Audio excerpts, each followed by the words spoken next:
المباراة كانت مباراة ديربي حقيقية.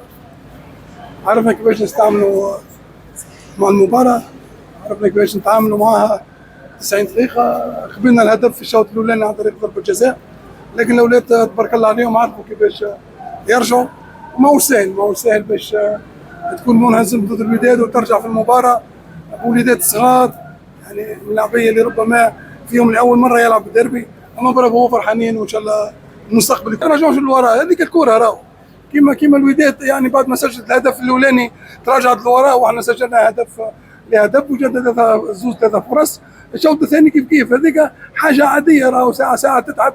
مره الكره تبدا عندك انت، مره الكره تبدا عند الادفيرسير.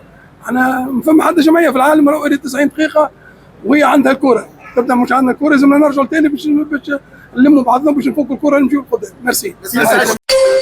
ما تنساوش تابوناو في لاشين وتاكتيفيو الجرس باش يوصلكم جديد فيديوهات بالبريس وتبارطاجيو مع صحابكم.